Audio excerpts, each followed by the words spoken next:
If you're here, you've probably seen this clip floating around on YouTube Shorts, and if you're anything like me, you thought, first of all, that's sick, and second of all, why haven't I heard anything about this anime over the course of my many years as an anime fan? Not a single person has mentioned a thing about this, and I just need somebody to tell me, like, what this show is about, what's the plot, and whether or not it's worth my time, preferably in video format over the course of about 10 minutes. Hey.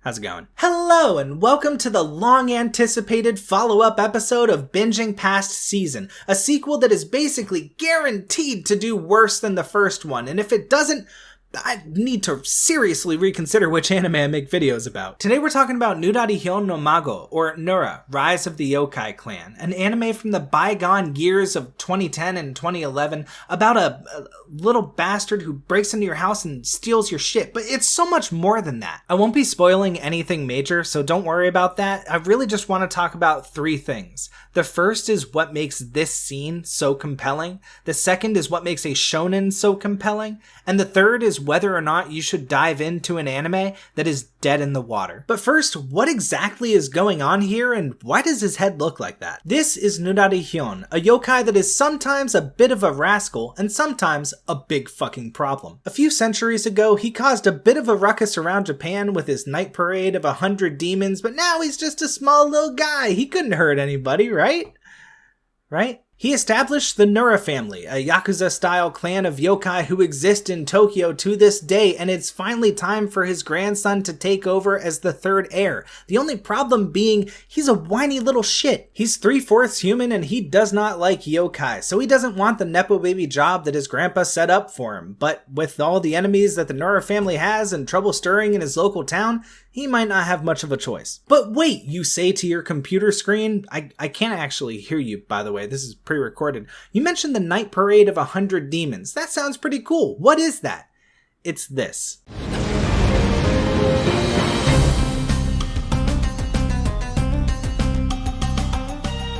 Where do I even start, man? I mean, the background music, the absolute presence on screen. For my older viewers, this is what young people are talking about when they mention aura farming. I'm 90% sure that this idea is the reason why this series exists in the first place. And I'm 100% sure that you've seen this before because this is a cool group of dudes. That's right, this is the backbone of the anime industry. This is what many of the great anime moments in history are made of. It's just a cool group of dudes, and I guarantee that almost any famous franchise you can think of involves at some point a cool group of dudes. Naruto with the Akatsuki, with the Seven Swordsmen of the Mist, One Piece, Shanks' crew showing up. You're gonna tell me that's not a cool group of dudes? Cause it is. I mean, I don't even keep up with One Piece, but my feed has been inundated with shorts because they just introduced a new and kinda old, cool group of dudes. Don't even get me started with Bleach. That series was built off of the backs of cool groups of dudes. I mean, Kubo saw that it worked with the Gotei 13 and he just said, okay, I think I'll only do that again with, the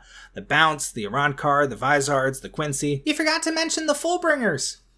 No, I didn't. When the Black Bulls are all on screen together, they give off big, cool group of dude energy. And the Demon Slayer Corps might not be cool on their own, but when you get the Hashira together in one room, that is one cool group of dudes. A cool group of dudes is inspiring to the anime community. We want to dress like them. We want to be them. I mean, just look at the number of people that cosplayed like they were from the Scout Corps from Attack on Titan when that show was big. It gets into your head and you can't stop thinking about how fucking neat it is, or better yet, how cool it would be to lead your own cool group of dudes. And that is what the Night Parade of 100 Demons is in a nutshell. It's just a cool group of dudes, and they're just walking around, and I'm saying this for your own good. Don't expect them to do much more than that, because Nura as a show does not deliver in terms of visuals. You're not going to see anything that's going to blow your mind, but you are going to see a cool group of dudes, and you're going to be like, oh shit. That group of dudes is cool.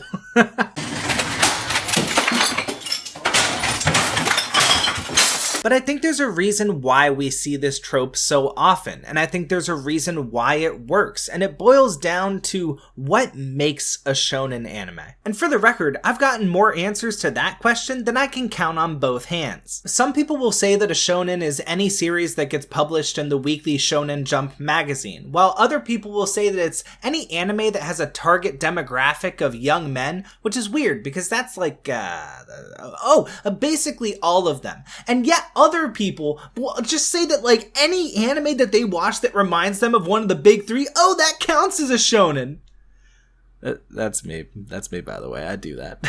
So that's how I'm gonna do it for this video. It's anything big three adjacent. Moving on. It's history, by the way. I know it might be a bit anticlimactic. That was a lot of build up for a one-word answer, but it's true. In my opinion, what makes a shonen anime, what makes all of these series so similar to each other, it's the fact that A, there is a ton of history for all of these anime, and B, there's a ton of shit going on off screen that has nothing to do with the main character. It might have something to do with them eventually, but not right now. And that history is like the glue holding all of the other tropes together. The MC is drawn into the main conflict, often unwillingly, because of history. The cool group of dudes has been taking an active part in the world, history. The bad guy rocks up to pick a fight with the main character, he's history. Where was I going with this? It's a mystery. A lot of what makes Nura so compelling to begin with is knowing that once upon a time, all of these yokai made quite a ruckus, and at any given point, they could do it again. It serves initially as a threat and eventually as a goal for Rikuo to chase after.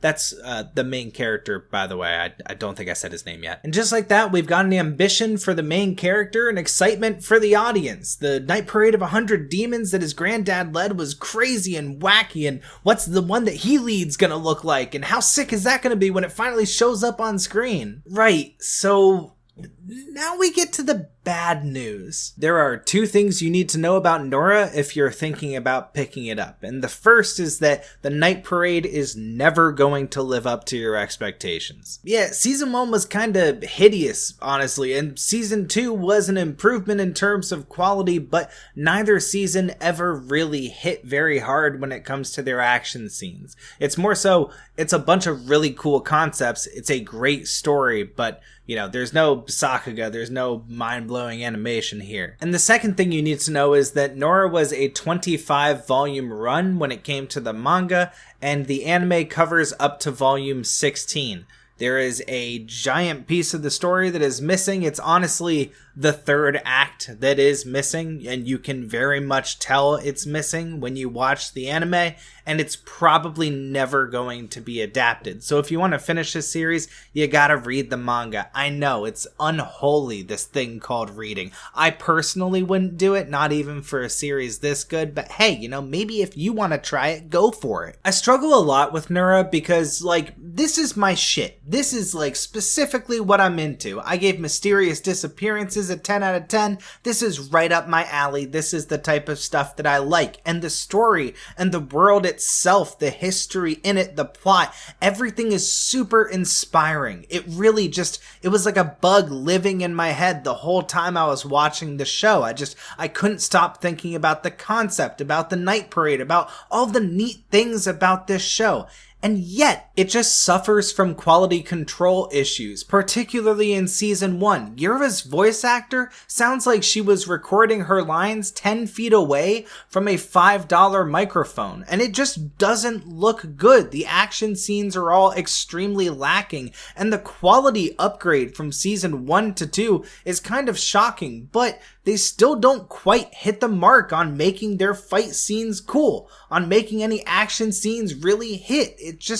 It suffers from a lack of budget. I'm giving it an 8 out of 10, and I really want to give it a higher score, but I think 8 is kind of pushing it already. It's just got massive quality issues that can't be overlooked. I'm willing to bet that this manga is actually pretty mind-blowing, and I might check it out after this, but the anime itself, it just struggles from a lack of good action scenes. And if it just covered that one base, then we'd be talking like 10 territory right now. But unfortunately, you know, it's pretty much the anti-solo leveling. Or maybe I'm just full of it. I don't know. Tell me why I'm stupid and wrong in the comments. Or alternatively, tell me why I'm stupid and right in the comments. See you guys next week.